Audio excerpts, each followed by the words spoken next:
Hello, everyone. Andy Jacob here with the DotCom Magazine Entrepreneur Spotlight Series.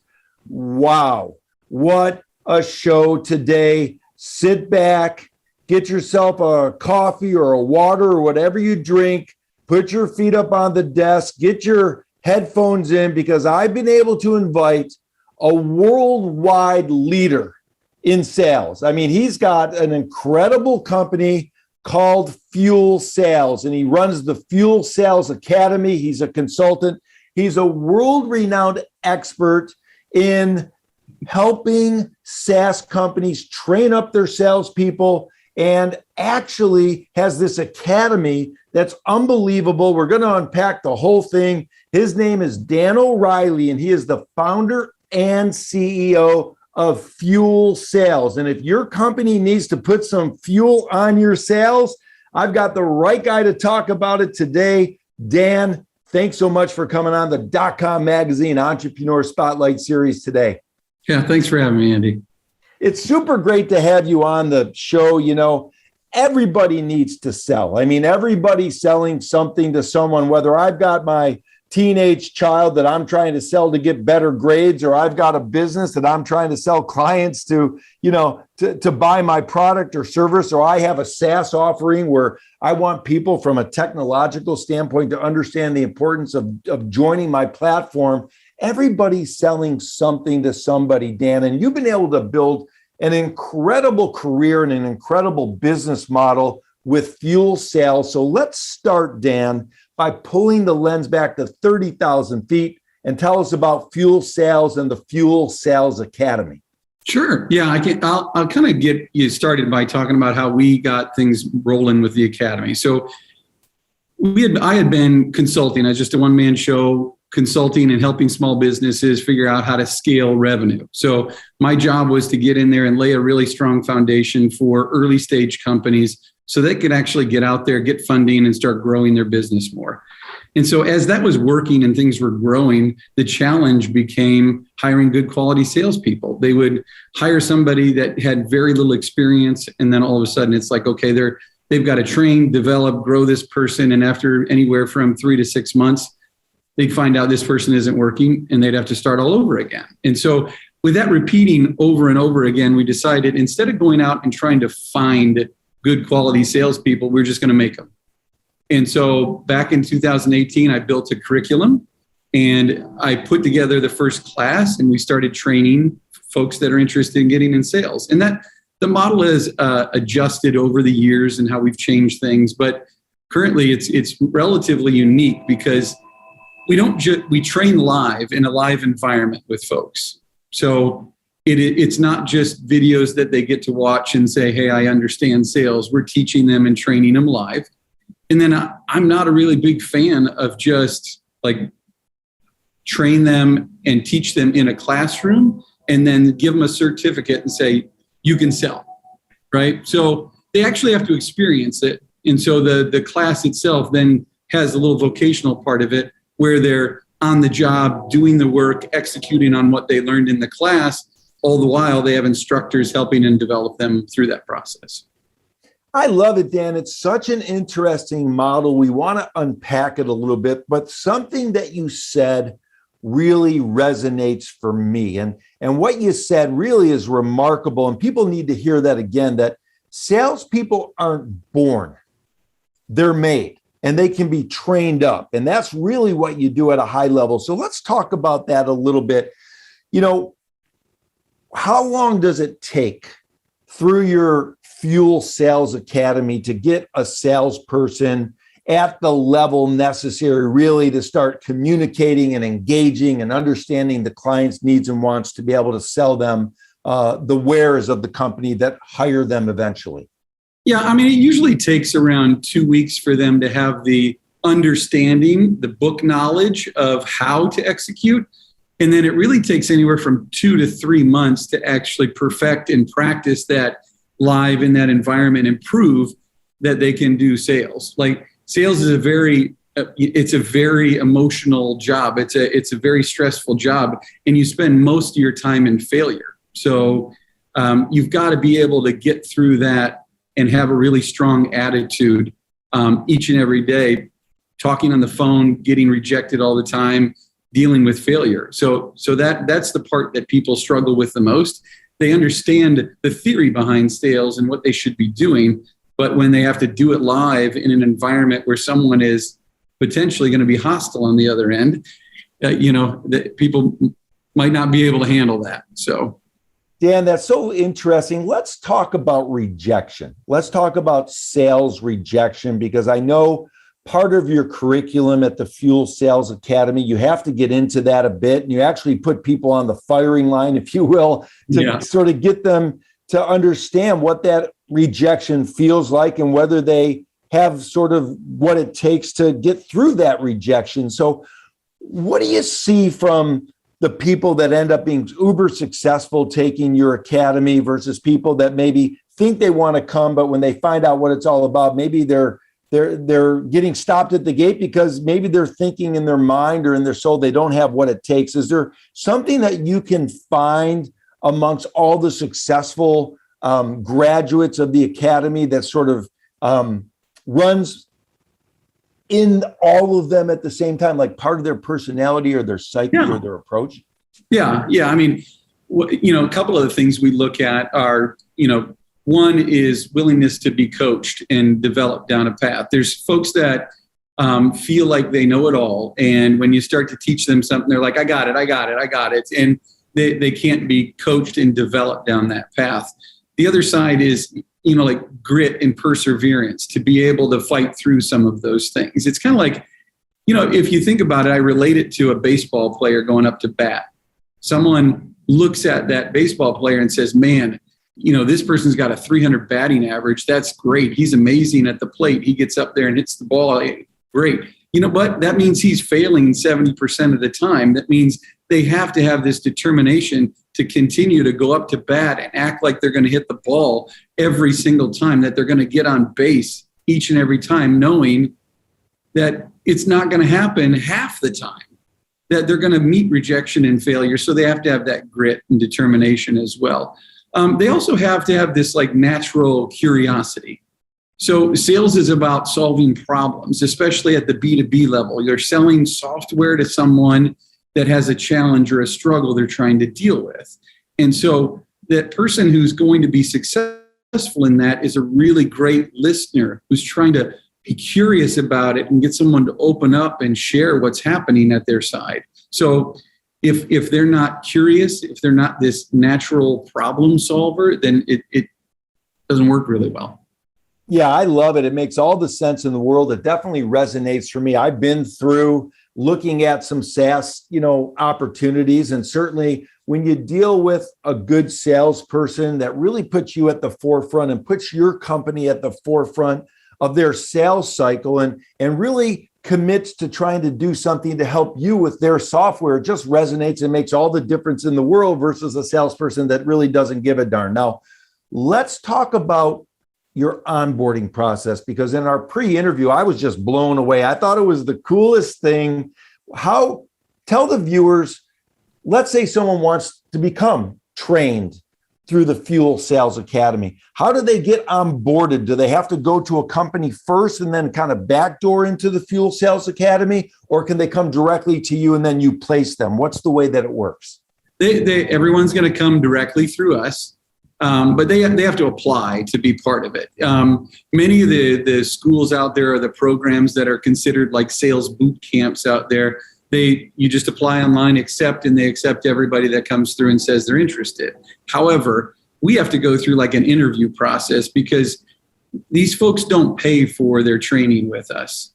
We don't just bring anybody in the door. We have to go through an interview process, learn a little bit about them, get a level of commitment from them before they move forward. And then at the other end of this, they're actually paid to go through the training because they are providing a service for our clients. So when they get through the classroom portion of it and they kind of certify with book knowledge, they then go into a live environment and they're actually applying what we taught them in the class and continuing to practice that.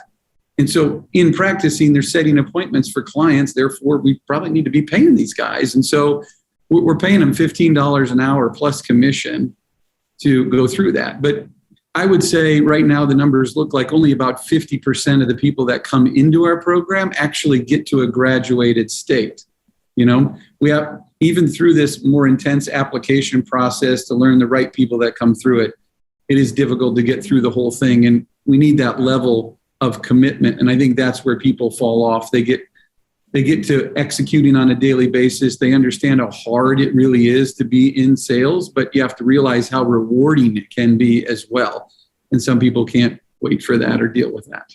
See, Dan, that was the part that was just amazing when I started thinking about it with our pre-interview. So you are going to interview potential people that come to the academy. You're going to make sure that they have the level of commitment necessary and the level of ability in your mind to successfully complete the mission. And then after they complete the mission, then you actually pay them to take what they've learned and put it into the real world. I mean, it's such an amazing concept and an amazing, process that you have. And after they're through the academy and after you put them in the real world, sales cycle, selling something for real, you're paying them through that. What happens after that? Do you place them into some SaaS companies or technology companies? What happens after that, Dan? We do. We have a group of partner companies. So I feel like I need to share a little bit more because the reason why what we were running into is that when I was trying to hire folks to help them help the companies that I was working with, the challenge was that the people that we were interviewing, they'd say, I've got 3 years of sales experience. I got 5 years of sales experience. But what was happening in the interview, they couldn't share what their sales process was. They couldn't share the basic foundational knowledge of sales. And so what I was realizing more was these folks didn't have any training, didn't have any background, didn't even understand the why behind it. Companies were hiring them, shoving them into the corner and giving them a script and saying, go sell. They hire them with 20 other people. And then they go, maybe 5 will make it out of this. And so they're not getting the leadership, the support, the training they need to grow. And so, again, we were running into, man, there's so much potential out there with these folks that may be interested in sales, and they're getting disillusioned by these companies that are not supporting them. So what we do is we work with partner companies and we vet them ourselves. We're saying, tell me about your management style. Tell me about the training they're going to get. What's the opportunity for advancement with these folks? What's the program look like? What's the benefits? And so I have the opportunity to then have this list of companies that are available to them that we vetted that say, man, we're going to put you in front of all these solid companies that are not going to put you in that situation again, that you're going to be able to grow as a salesperson and continue your training with these other companies and develop into an AE and move on. And so I think we're doing a service for both sides of it, where sales reps or people that are interested in being sales reps, it's hard to jump into the right company and get the right resources to then grow into a quality sales rep. And then on the other side, we've got these companies that are interested in hiring, but it's hard to find good quality people. And so we're providing the good quality people, and we're finding that opportunity for them with a good quality company.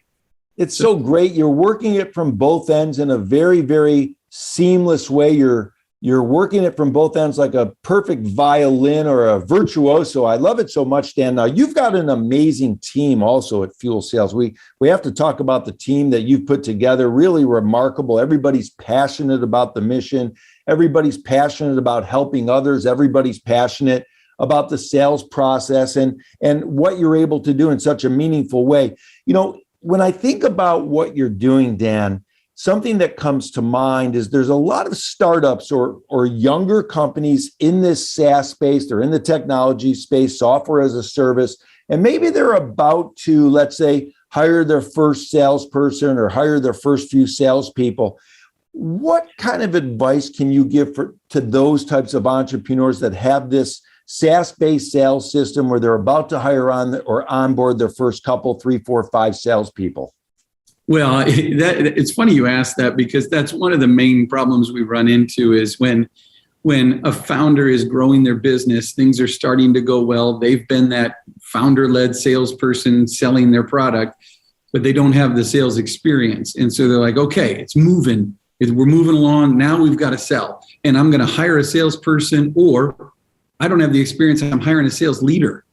And both those things can be big problems for them, because what's happening is when they hire the sales leader, they hire somebody so high that they haven't been selling for a long time. They haven't been prospecting for a long time. And so they're like, I got all these great ideas. I think we can do the, and they spend a year ideating in ideal world with no actual results.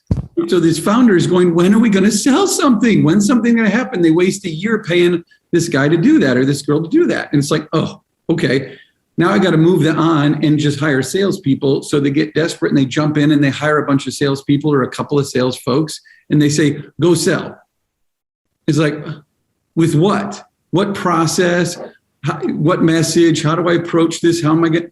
And so they have no foundational piece in place. And so that, I would say, if you're going to be hiring and you're hiring your first set of salespeople, you should not hire until you have a strong process in place that you vetted so that you know what it takes to be successful, right? So you can't, as a founder, many of the times you're selling out of passion and excitement and motivation, and you're getting these people that are coming from your network and raising their hand and saying, I'm interested. You're selling to people who get it.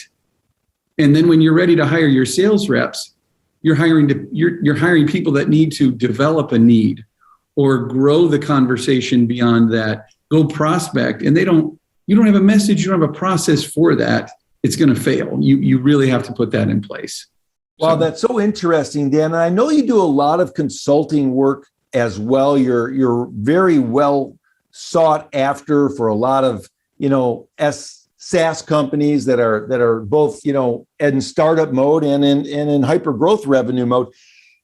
When a startup founder gets to that place where they need to start hiring salespeople, you're a real sort of put one foot in front of the other type of a guy. You're a real process guy. You've really built your reputation. Do you recommend that, someone like that reaches out to someone like you, Dan, as part of your consulting area of your firm and sort of put everything in place so that it's right to begin with? Because I would imagine if you don't set it up right at the begin with, you're going to be dead in the water. Yeah. I mean, you're absolutely right. We've put together a boot camp. It's a 6-week boot camp to teach folks how to do that. It's our founder-led sales boot camp. And so if someone was interested in trying to figure out how to put that, what we would consider like that playbook, that sales playbook together, that's something we help out with. We build out a playbook, teach them how to use that piece of it and start moving forward with a more like predictable sales model instead of just like, go sell, figure it out.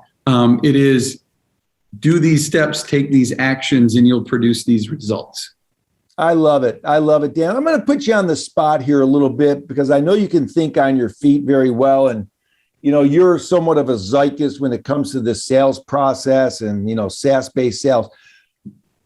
When we look at the people that take your class and we look at the people that come to the Fuel Sales Academy, what's the thing that you just are blown away by from people taking the academy that they don't know? Like, what's the thing that you say to yourself, wow, how did these people not know this thing about sales that's so important about sales that we need to teach them?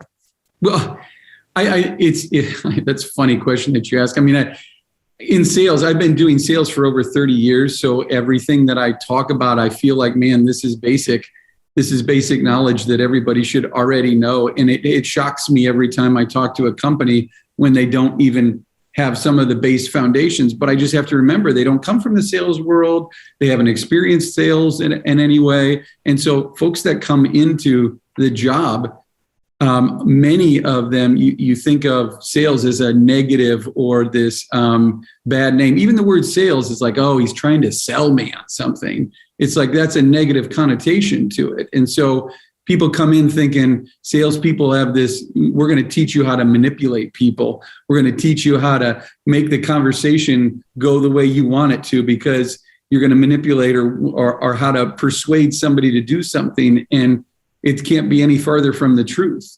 They have to learn that sales is about understanding the other person and being able to help them. And, people go, that's customer service. You're helping people. No, sales is about supporting and helping another person achieve their goals. That when they're struggling, when they're desperate for something, they've got a problem that they're trying to solve. You're in there as almost like the doctor diagnosing what the issues are and helping them come up with a solution for it. And I think that's, for me, that's basic, that's foundational, that's like that you build sales from that. But some people just don't see that at all. They're like, ooh, I need to figure out how to talk. I need to figure out how to carry the conversation the right way. And it's like, no, you got to figure out how to listen. You got to figure out how to hear what they're saying. I love that, Dan. That really resonates. When we think about training salespeople, how do you get across to them that the single most important thing that you can do is really listen, so that then you can understand what the needs of that person talking to you are, so you can provide them a solution to what their wants and needs are? How do you get that across in your training? Very early on, we are teaching about it. We share stories around it. And when you think about someone, we talk about going into a room and this person is like, for example, your friend comes up to you and wants to talk about themselves a lot. And they come and share and they're like, oh, I want to, let me tell you about this and about this and about this. And it's, man, does that attract you? Do you want to spend time with that person? Or when you walk in the door and you're sharing a problem and someone changes the topic on you, you don't want to be part of that. But when someone says, ooh, that's interesting, tell me a little bit more about that, you get so engaged, you get so into talking and having this conversation that when someone listens to you, truly listens, that's when you form a bond, that's when you connect.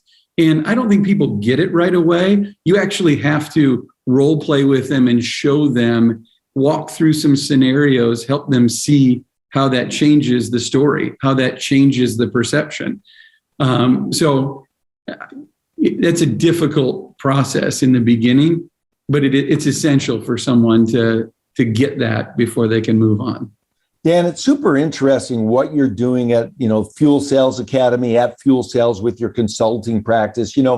When we think about sort of the sales cycle between sellers and buyers, the internet's sort of changed everything because it's evened and balanced out sort of the relationship between buyers and sellers, because buyers now can pretty much find everything that they want online about the sellers. And the sellers also have a way to find out a lot about the buyers versus the old days where the buyers were going in blindfolded pretty much, 40, 50 years ago. So this really takes a different type of a sales approach now versus 40, 50 years ago, right? So I want you to sort of, take that envelope and open it up for us. Yeah, you're absolutely right. Sales, the salesperson in the past held all the power. They had all the control, all the information. You had to go deal with the salesperson and manage through that. And today, you're right. You can find a ton of information online. And today, sales is more about a partnership. It's about a supporting partnership, about helping them understand the process of buying and moving through it. Because what they don't get, what they don't understand is what it takes to buy this product and how the process that they have to go through to vet that product fully, to understand the details, weed through all of the noise that's out there in social and out there on the web.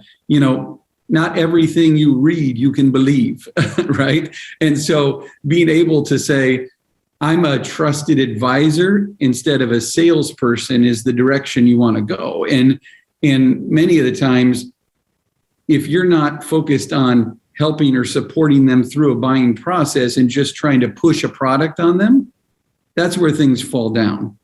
That's where you start losing your opportunity to support somebody and help someone into that and sell to them.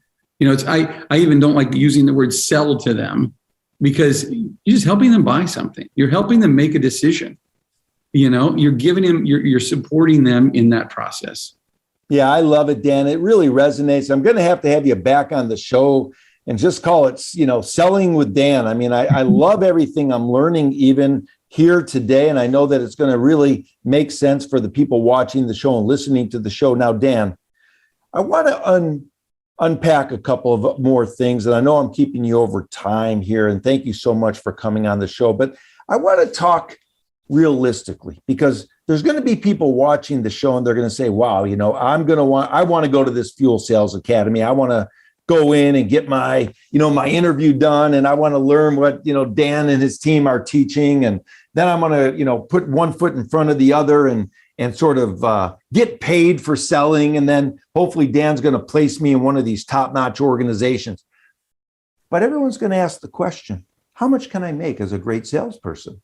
So without pigeonholing you, what can a great salesperson in the SaaS space make in this day and age? Because they're going to ask, it's sort of the 800-pound gorilla in the room. So I thought I'd ask you.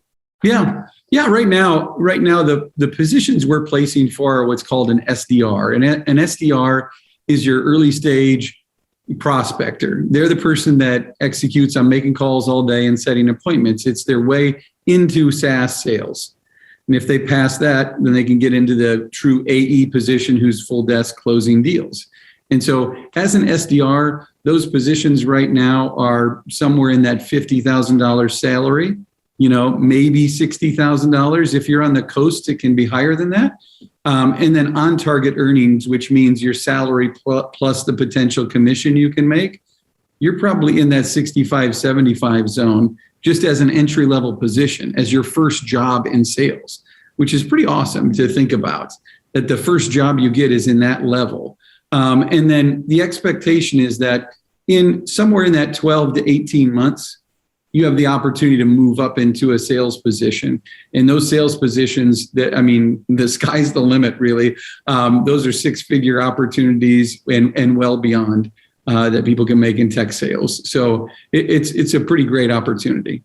Dan, it's really remarkable. And especially when someone who let's say they like people, let's say they have a gift of listening, let's say they're curious, they can take your class, they ultimately can get paid per hour to put what they've learned into process and then get placed into a great organization with this sort of 18 to 24 month timeline. It's remarkable. It's really, really incredible. Now, Dan, I wanted to take the conversation and turn it into entrepreneurship a little bit because very interestingly enough, you have a brick wall behind you. Yes. And, a lot of younger entrepreneurs, when they watch the show and they watch someone like you with all your success and your expertise in selling, putting a great team together, putting an amazing opportunity in front of so many people that really are just loving what you're doing at the Fuel Sales and the Fuel Sales Academy, they might be watching the show and they might be saying to themselves, I'm a startup founder and I'm hitting a brick wall right now. Maybe I've got some potholes or maybe things aren't going as well as I would like. Maybe you could talk to the younger entrepreneurs watching the show, Dan, and tell them what it takes really to get through a brick wall, over a brick wall, around a brick wall, through a pothole, what it takes as a great entrepreneur to keep on pushing through those tough times. Yeah, we've had that challenge too. We've went through, we've been in business now doing the academy since 2018. We've changed models, we've adjusted, we've had to go from doing only live classes to doing only remote classes over video. So there's a lot of change that happens. And I would say just believe. Have faith and continue to believe that what you're bringing to the table has the opportunity to help a lot of people. And if you believe and continue to push, you're going to make it. I love it. What a great opportunity for people watching the show. Even if, you're not in need of this type of academy, most likely somebody or you have a friend who has a son or a daughter that's maybe thinking about what they want to do with their career. Reach out to Dan. Have them reach out to Dan at Fuel Sales. Have them go through the process of the interview to see what it's all about. And then take Dan's class, take his team's class, and at the end of it, they'll get paid to do some selling based on what they've learned, and then ultimately get placed in a very, very vetted, amazing company where they can start off and then ultimately become an account executive with, six-figure earning potential. It's phenomenal. To me, I would think, Dan, that you have people lined up around the block to take this opportunity by the horns. It's really remarkable, especially now since you're doing it virtually on Zoom. So this is such a great idea. When I originally spoke with you, I was just blown away. And I'm even more blown away now. So what a great story. What a great business. What a great business concept this is, Dan. I wanted to thank you so much for coming on the show today. You know, I'm going to have you back on. We're going to call it Selling with Dan.